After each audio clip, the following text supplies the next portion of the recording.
اگر تم اللہ رب العزت کے مقابلے میں کوئی چیز پیدا نہیں کر سکتے تو پھر تمہیں یہ ماننا پڑے گا کہ جو پیدا کر رہا ہے وہ اللہ ہی ہے۔ تیسری بات بڑی پیاری ہے جو سورۃ الملک میں فرمائی، ما تری فی خلق الرحمن من تفاوت فارجع البصر هل تری من فطور ثم ارجع البصر کرتین ينقلب الیک البصر خاسئا وهو حسیر۔ نہ تم اللہ کی تخلیق میں کوئی مداخلت کر سکتے ہو، نہ تم اس کی تخلیق جیسی کوئی تخلیق کر سکتے ہو، چلو یہ نہیں کر سکتے تو اللہ رب فرماتے چلو پھر یہی کام کر کے دکھا دو، کیا کہ تم اللہ نے جو چیزیں پیدا کی ہیں، اللہ نے جو ڈھانچہ انسان کا بنایا ہے، جس پیٹرن پہ اللہ رب العزت نے کائنات کو تخلیق کیا ہے، یہ خوبصورت تتلیاں جو اللہ نے بنائی ہیں، یہ خوبصورت چاند کی روشنی جو اللہ نے پیدا کی ہے، یہ آسمان جو بغیر ستونوں کے تمہارے اوپر کھڑا کر دیا ہے، اے انسانوں اگر تمہیں لگتا ہے کہ اللہ کے ساتھ کوئی اور بھی شریک ہے، کوئی اور بھی رب ہے، تو پھر اللہ نے جو چیزیں بنائی ہیں رحمان کی تخلیق میں کوئی عیب تلاش کر کے دکھا دو، ثابت کر دو کہ انسان کی 2 نہیں 4 آنکھیں ہونی چاہیے تھیں، ثابت کر دو کہ انسان کے 2 نہیں 4 کان ہونے چاہیے تھے، یہ ہاتھ جو ہیں یہ یہاں نہیں صحیح تھے، یہ تھوڑے سے نیچے لگنے چاہیے تھے، یا ثابت کر دو کہ مچھر کے جو پر ہیں وہ تھوڑے چھوٹے رہ گئے، ان کو تھوڑا بڑا ہونا چاہیے تھا، یہ سورج سے زمین کا فاصلہ تھوڑا زیادہ ہے، اس کو تھوڑا کم ہونا چاہیے تھا، یہ چاند کا ڈسٹنس جو ہے یہ تھوڑا زیادہ۔ اللہ نے جس چیز کو جس پیٹرن پہ بنا دیا ہے اس سے بہتر بنانے کا کوئی سوچ بھی نہیں سکتا ہے۔ تو اللہ رب فرماتے ہیں کہ تمہاری نظر تھک جائے گی لیکن تمہیں رحمان کی تخلیق میں کوئی عیب نظر نہیں آئے گا۔ تو ناظرین کرام جب تم یہ تینوں کام دیکھیں نا، اللہ رب العزت دیکھیں، ماننا نہ ماننا یہ انسان کی مرضی ہے، آپ جبری طور پر کسی کو منوا نہیں سکتے، لیکن آپ دلائل سے اس کو لاجواب ضرور کر سکتے ہیں، ٹھیک ہے؟ تو اللہ رب العزت نے جبری طور پر اپنی ربوبیت منوائی نہیں ہے، اللہ رب العزت نے لاجواب کر دیا، اور دیکھ لیجئے انسان لاجواب ہے، ان سارے سوالوں کے جوابات انسان کے پاس نہیں ہیں کیونکہ انسان ایسا کر ہی نہیں سکتا۔ تو پھر اللہ رب العزت فرماتے ہیں اَإِلَٰهٌ مَّعَ اللَّهِ بَلْ هُمْ قَوْمٌ يَعْدِلُونَ۔ اچھا دیکھیں اللہ فرماتے ہیں اِلَٰهٌ مَّعَ اللَّهِ، کیا اللہ کے ساتھ کسی اور معبود کی گنجائش ہے؟ یعنی اللہ نے یہ نہیں کہا کہ اللہ کے علاوہ، کیوں؟ کیونکہ اکثر لوگ جو ہیں اللہ کو بھی مانتے ہیں اور اللہ کے ساتھ اس کے شریک کراتے ہیں، اوروں کو بھی مانتے ہیں۔ تو اللہ رب العزت فرماتے ہیں اِلَٰهٌ مَّعَ اللَّهِ۔ اور دوسری بات جو یہاں پر اہم ہے، اللہ رب العزت نے پیچھے دلائل دیے ہیں اپنی ربوبیت کے کہ وہ رب ہے، آسمان زمین پیدا کیا، سارا نظام چلایا، بارش نازل کی، کھیتی اگائی، پھل اگایا، لیکن کہا کہ تم اللہ، یہاں جو ذکر کیا وہ کہا الہ مع اللہ، اللہ کے ساتھ کوئی اور الہ، کوئی اور معبود کی گنجائش ہے، دلائل ربوبیت کے دیے، اور کہا کیا جا رہا ہے کہ اللہ کے ساتھ کوئی اور معبود کی گنجائش نہیں ہے۔ یہ فلسفہ سمجھ لیجئے۔ اللہ رب العزت فرماتے ہیں کہ انسانوں جب رب میں ہوں، پیدا میں نے کیا، رزق میں دیتا ہوں، پالتا میں ہوں، زندگی میرے اختیار میں، موت میرے اختیار میں، آسمان زمین چاند سورج ستارے ہر چیز میں نے بنا کر تمہارے تابع کر دیے ہیں، تو پھر حق بھی میرا ہے کہ عبادت صرف میری کی جائے، سجدہ صرف میرا کیا جائے۔ کیونکہ فرحان صاحب آپ دیکھیں نا، ہم عام بھی تو یہی قانون کرتے ہیں نا کہ جس کا کھاؤ اسی کے گن گاؤ۔ یعنی انسان اس کو بے وفائی تصور کرتا ہے کہ کوئی انسان جو ہے وہ کھائے کسی اور کا اور اس کے بعد وفاداری کسی اور کے ساتھ جا کے کرے۔ تو اللہ رب العزت کہہ رہے ہیں کہ اے انسانوں، جب میں نے تمہیں پیدا کیا، جب رب میں ہوں، تو الہ ہونے کا حق بھی کسی اور کا نہیں ہے۔ میں یہ چاہتا ہوں کہ یہ ہاتھ اٹھیں تو صرف میرے آگے، یہ پیشانی جھکے تو صرف اور صرف اللہ رب العزت کے آگے، اور مومن کی پیشانی سوائے اللہ کے کسی اور کے آگے جھکا نہیں کرتی۔ ناظرین کرام، اس نظام ہستی کو کوئی تو ہے نا جو چلا رہا ہے، وہی تو ہمارا خدا ہے۔ ایک مسلمان ہونے کے ناطے اس پر ہمارا یقین ہے۔ پروگرام میں وقت ہوا ایک بریک کا، ہمارے ساتھ رہیے گا، اس سلسلے کو کنٹینیو رکھیں گے۔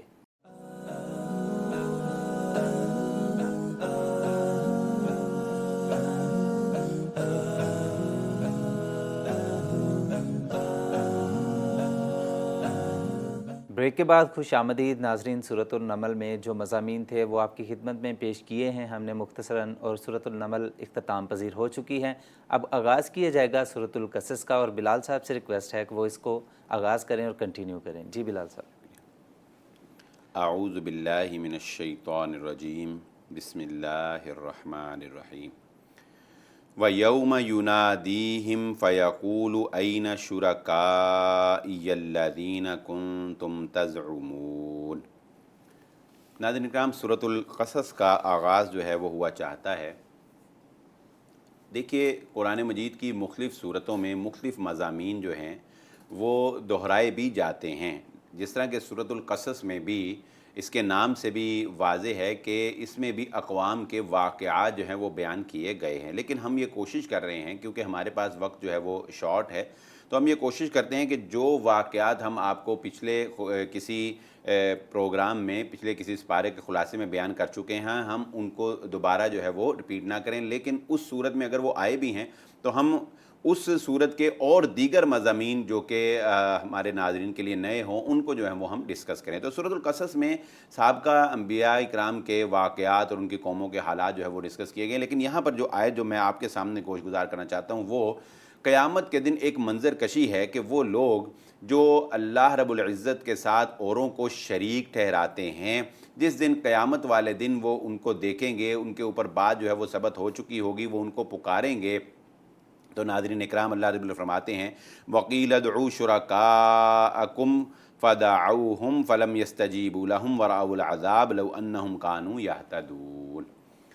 وہ ان سے اظہار برات کر دیں گے جن کی انہوں نے اللہ رب العزت کے مقابلے میں پرستش کی ہوگی، جن کو انہوں نے اللہ کے مقابلے میں پکارا ہوگا، وہ نہیں مانیں گے کہ ہم نے تمہیں کہا تھا کہ ہمیں اللہ کے مقابلے میں شریک ٹھہراؤ۔ اور اللہ رب العزت فرماتے ہیں کہ انہیں کہا جائے گا لاؤ بھئی، اب لاؤ وہ شریک اللہ کے جو جنہیں تم دنیا کے اندر پکارتے تھے، آج تمہیں عذاب سے بچا سکتے ہیں، آج کوئی کام آ سکتا ہے تمہارے؟ تو کوئی بھی اللہ رب العزت کے مقابلے میں وہاں پر اللہ رب العزت کے مقابلے میں انسان کے کام نہیں آ سکتا۔ اس لیے یہ بات ذہن نشین رکھ لیجئے، انسان کے لیے وہی ہے لیس للانسان الا ما سعی، جو وہ عمل کرتا ہے، کسی کے بہکاوے میں آ کر عمل سے زندگی دور ہرگز نہ کیجئے۔ حضرت موسیٰ علیہ السلام کے دور کا ایک اہم واقعہ، ان قارون کان من قوم موسیٰ فبغى علیہم وآتیناہ من الکنوز ما ان مفاتحہ لتنوء بالعصبۃ اولی القوہ۔ ان قارون کان من قوم موسیٰ، قارون جو ہے یہ حضرت موسیٰ علیہ السلام کی قوم میں سے تھا، فبغى علیہم، تو اس نے ان پر جو ہے وہ زیادتی کی۔ میں ناظرین اکرام اپنے الفاظ میں اختصار کے ساتھ قارون کا جو واقعہ ہے وہ آپ کے گوش گزار کر دیتا ہوں۔ قارون قوم بنی اسرائیل کا ہی ایک فرد تھا، لیکن اس نے ان کے ساتھ بغاوت کر کے فرعونیوں کے ساتھ جا کر مل گیا تھا، اور فرعونیوں کے ساتھ مل کر اس نے قوم بنی اسرائیل کے خلاف اقدامات میں اس کا بھرپور ساتھ دیا۔ یہ تین ہی افراد جو ہیں جو بنی اسرائیل کے سخت ترین دشمن تھے، جن کا ذکر جو ہے وہ کیا گیا اور ان کو قابل ذکر سمجھا گیا۔ ایک فرعون ہے، اور دوسرا اس کا وزیر، اور تیسرا یہ قارون ہے۔ قارون جو ہے یہ مال و دولت کے حساب سے انتہائی مالدار شخص تھا۔ کہا جاتا ہے، جیسا کہ بنی اسرائیلی روایات کے اندر یہ بات جو ہے وہ درج ہے، کہ اس کے خزانوں کی چابیاں جو ہیں وہ اونٹوں کے اوپر لاد کر لائی جاتی تھیں، یعنی اونٹوں کے اوپر، بعد نے کہ 300 اونٹ، بہرحال اس میں مبالغہ تو بہت ہے، لیکن یہ بات اپنی جگہ طے ہے کہ یہ ایک انتہائی امیر آدمی تھا۔ لیکن اس کو جب حضرت موسیٰ علیہ السلام نے نیکی کی تلقین کی اور اس کو راہ راست پر لانے کے لیے اسلام کی دعوت دی، تو اس نے نہ صرف ان کی دعوت کو ماننے سے انکار کر دیا ناظرین اکرام، بلکہ اس نے اپنی دولت کو بھی اپنے علم کا کمال جانا، اس نے اللہ کا احسان نہیں جانا، اس نے یہ نہیں کہا کہ یہ اللہ رب العزت کا کمال ہے، یہ اللہ رب العزت کی عطا ہے، نہیں، اس نے کہا یہ میرا کمال ہے، میں نے اپنے علم سے یہ دولت جو ہے یہ حاصل کی ہے۔ تو یہ کبر جو ہے یہ اس کے اندر جو ہے وہ آ گیا۔ تو اللہ رب العزت نے اس قارون کو عبرت بنا دیا لوگوں کے لیے۔ اور وہ عبرت کا نشان کس طرح بنا دیا کہ جب اس نے یہ دعویٰ کیا کہ میں ہی اپنی طاقت اپنے علم کے بلبوتے پر مالدار بنا ہوں، لہذا کوئی مجھے حق نہیں پہنچتا کہ میں غریبوں کو دوں، میں مساکین کو دوں، میں صدقہ کروں، میں کسی کے کام آؤں، نہیں، میں نہیں، کچھ میرا مال ہے، جیسے مرضی کروں۔ تو یہ اس وجہ سے پھر اللہ رب العزت نے اس کو نشان عبرت بنایا۔ اور نشان عبرت کیسے بنایا؟ فرمایا فَخَسَفْنَا بِهِ وَبِدَارِهِ الْأَرْضَ فَمَا كَانَ لَهُ مِنْ فِئَةٍ يَنْصُرُونَهُ مِنْ دُونِ اللَّهِ وَمَا كَانَ مِنَ الْمُنْتَصِرِينَ۔ بس ہم نے زمین میں دھنسا دیا اس کو بھی اور اس کے گھر کو بھی۔ فَمَا كَانَ لَهُ مِنْ فِئَةٍ، اور کوئی گروہ نہیں تھا ینصرونہ کہ وہ اس کی مدد کر سکے اللہ کے مقابلے میں۔ وما کان من المنتصرین، اور نہ ہی وہ خود اپنی کوئی مدد کر سکا۔ اتنا مالدار ہونے کے باوجود نہ وہ خود اپنے آپ کو بچا سکا اور نہ ہی کوئی دیکھنے والا گروہ جو ہے وہ اس کو بچا سکا۔ اور اگلی بات جو ہے وہ اللہ رب العزت نے بڑی پیاری بیان فرمایا وَأَصْبَحَ الَّذِينَ تَمَنَّوْا مَكَانَهُ بِالْأَمْسِ يَقُولُونَ وَيْكَأَنَّ اللَّهَ يَبْسُطُ الرِّزْقَ لِمَن يَشَاءُ مِنْ عِبَادِهِ وَيَقْدِرُ۔ تو وہ لوگ جو پہلے اس کو دیکھ کر یہ تمنا کر رہے تھے کہ کاش وہ اس کی جگہ پر ہوں، جب اس کا یہ انجام دیکھا تو انہیں اندازہ ہو گیا کہ نہیں، ہماری تمنا بالکل غلط تھی۔ اللہ جس کے لیے چاہتا ہے رزق کو کشادہ کر دیتا ہے اور جس کے لیے چاہتا ہے رزق کو تنگ کر دیتا ہے۔ تو ناظرین کرام، یہ انسان کی فطرت ہے کہ وہ ظاہر کو دیکھ کر یہ فیصلہ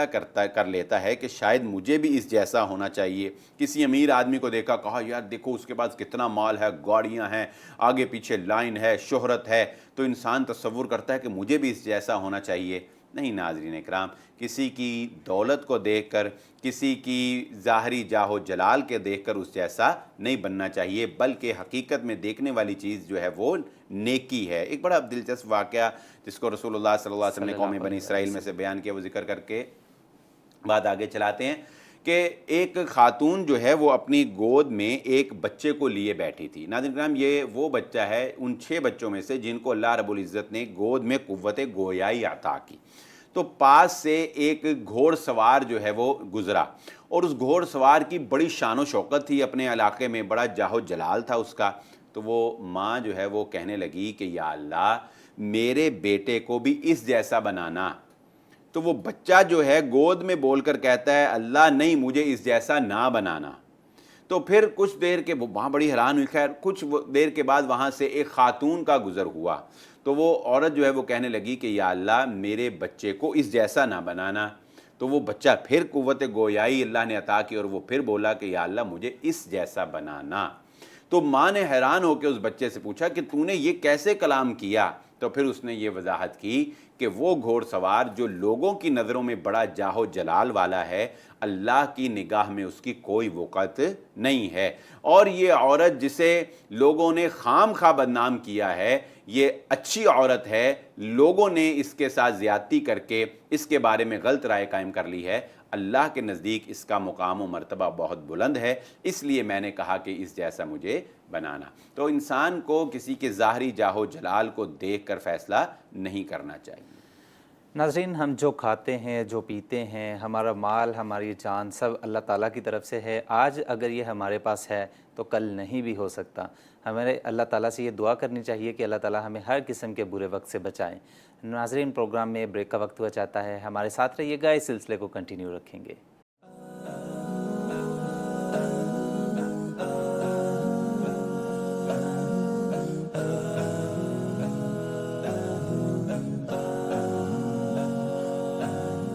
ویلکم بیک آفٹر بریک۔ ناظرین، سورۃ القصص کا ترجمہ آپ کی خدمت میں پیش کیا گیا ہے، اختتام پذیر ہو چکی ہے اور اب نئی صورت اس کا آغاز کیا جائے گا۔ سورۃ العنکبوت ہے۔ بلال صاحب سے ریکویسٹ ہے کہ اس میں کیا مضامین ہیں وہ آپ تک پہنچائیں۔ جی بلال صاحب۔ اعوذ باللہ من الشیطان الرجیم، بسم اللہ الرحمن الرحیم۔ سورۃ العنکبوت، ناظرین اکرام، جیسا کہ اس میں آخر میں جا کے ہم پڑھیں گے آج کے خلاصہ میں کہ عنکبوت جو ہے یہ مکڑی کے جالا جو وہ بناتی ہے، کمزور سا گھر جو ہے اس کو کہا جاتا ہے، اور اس کی ایک مثال اللہ رب العزت نے دی ہے، اسی کی مناسبت سے اس کا نام جو ہے سورۃ العنکبوت رکھا گیا ہے۔ لیکن یہاں پر جو آیت سب سے پہلے میں آپ کے گوش گزار کرنا چاہتا ہوں وہ آیت نمبر 12 ہے۔ وَقَالَ الَّذِينَ كَفَرُوا لِلَّذِينَ آمَنُوا اتَّبِعُوا سَبِيلَنَا وَلْنَحْمِلْ خَطَايَاكُمْ وَمَا هُمْ بِحَامِلِينَ مِنْ خَطَايَاهُمْ مِنْ شَيْءٍ إِنَّهُمْ لَكَاذِبُونَ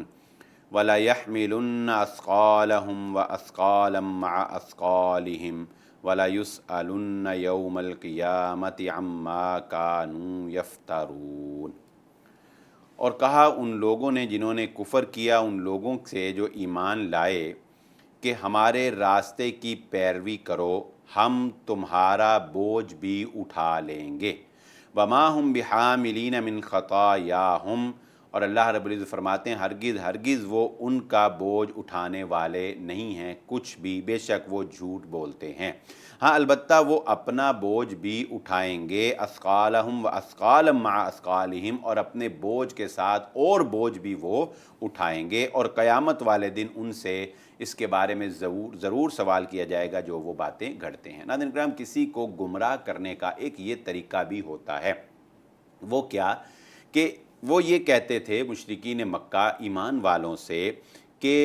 اگر تم، اول تو بات یہ ہے کہ قیامت آئے گی ہی نہیں، ٹھیک ہے، لیکن اگر قیامت آئی بھی تو ہم تمہیں اس بات کی گارنٹی دیتے ہیں کہ اگر تمہارے اوپر خدا نخواستہ یعنی اللہ رب العزت کا عذاب آئے یا اللہ رب العزت تمہاری گرفت کرے تو ہم کہیں گے یا اللہ ان کو نہ کہے ہمیں ہی پکڑ لے، ہم ذمہ دار بنتے ہیں تمہارے گناہ کے، ہم ذمے لیتے ہیں تمہارا گناہ۔ اللہ رب العزت فرماتے ہیں نہیں، لا تزر وازرۃ وزر اخری، کوئی انسان کسی دوسرے انسان کے گناہ کا ذمہ دار نہیں ہو سکتا۔ قیامت والے دن یہ ہرگز جو ہے تمہارا بوجھ نہیں اٹھائیں گے، اور بلکہ ناظرین کرام قیامت کی تو ہولناکیاں ایسی ہوں گی کہ انسان اپنے سگی اولاد کو پہچاننے سے انکار کر دے گا، سگے باپ کو پہچاننے سے انکار کر دے گا، چاہے جائے کہ کوئی دوست یا کوئی محلے دار یا کوئی ملنے والا ہے وہ دوسرے کے بوجھ کو جو ہے وہ اس دن اٹھائے۔ جہنم کے عذاب کو دیکھ کر تو انسان کے طوطے اڑ جائیں گے۔ تو وہ اللہ رب اللہ فرماتے ہیں کہ یہ تمہارا بوجھ نہیں اٹھا سکتے، ہاں یہ اپنے گناہوں کا بوجھ بھی اٹھائیں گے، اور انہوں نے اپنے ساتھ جن لوگوں کو گمراہ کیا ہے ان کے گناہوں کا بوجھ بھی یہ لوگ اٹھائیں گے۔ تو ناظرین کرام ایک اصولی بات یاد رکھ لیجئے، اور بالخصوص نوجوان لوگ جو ہے وہ یاد رکھیں، اگر آپ کو کوئی ورگلانے کی کوشش کرے اور یہ کہے نا کہ کوئی بات نہیں تم یہ کام کر دو میں ذمہ دار بنتا ہوں، اکثر لوگ کہتے ہیں نا کوئی نہیں کر دے میری ذمے سے کر دے، جو ہوئے گا میں دیکھ لوں گا، جو ہوگا میں پکڑا جاؤں گا۔ نہیں، گناہ کرنے میں کوئی ذمہ دار نہیں، یہ بہکاوا ہے پہلے شیطان کا، بہکا کر کہتا ہے کر دے کچھ نہیں ہوگا، جو ہوگا میں دیکھ لوں گا، یہ کر لوں گا، کوئی نہیں ہوتا۔ انسان کو اپنی سزا خود ہی بھگتنی ہے، خود ہی برداشت کرنی ہے، اور بلکہ شریعت کا یہ قانون ہے کہ بیٹے کے جرم میں باپ کو گرفتار نہیں کیا جائے گا۔ غلطی بیٹا کرے نا تو باپ نہیں پکڑا جاتا، اور باپ غلطی کرے تو بیٹا نہیں پکڑا جاتا، جو انسان مجرم ہے سزا اسی کو ملتی۔ ہاں البتہ بہکانے والا اور برائی کے رستے پر چلانے والا جو ہے وہ اس کا ذمہ دار ہے، جیسا کہ رسول اللہ صلی اللہ علیہ وسلم نے فرمایا ان المیت یعذب ببعض بکاء اہلہ، کہ بعض دفعہ ایسا ہوتا ہے کہ میت جو مرنے والا ہے نا اس کو اس کے لواحقین کے نوحہ کرنے کی وجہ سے عذاب ہوتا ہے۔ اور ایک طرف قرآن کہتا ہے کوئی انسان دوسرے انسان کا بوجھ نہیں اٹھا سکتا، تو اس بات کو سمجھ لیجئے جس کو فقہاء نے محدثین نے بیان کیا کہ اگر وہ انسان اپنی زندگی میں نوحہ کرتا تھا اور اس نے اپنی اولاد کو نوحہ کرنا سکھایا اور کہا کہ میرے بعد میری قبر پر نوحہ کرو، تو چونکہ اس نے یہ ریت جاری کی، اس نے خود اپنی اولاد کو اس طرف لگایا، مرنے کے بعد اگر اس کی قبر پر نوحہ ہوتا ہے تو اس کو بھی عذاب ہوگا۔ اس لیے یہ بات ذہن نشین رکھ لیجئے، ایک تو کسی کے بہکاوے میں آ کر گناہ نہیں کرنا، دوسرا غلطی اگر انسان کسی خود تو کرتا ہو اور دوسرے کو بھی غلط راہ کے اوپر لگائے تو وہ اپنا گناہ کا ذمہ دار بھی ہے اور دوسرے کے گناہ کی سزا بھی اسے بھگتنا پڑے گی۔ آخر میں سورۃ العنکبوت کی نام کی مناسبت سے جو آیت ہے وہ ذکر کرتے ہیں مثل الذین اتخذوا من دون اللہ اولیاء کمثل العنکبوت۔ اللہ رب العزت فرماتے ہیں ان لوگوں کی مثال جنہوں نے اللہ کے علاوہ اوروں کو اولیاء بنایا، اوروں کو مددگار بنایا، اوروں کو ولی بنایا،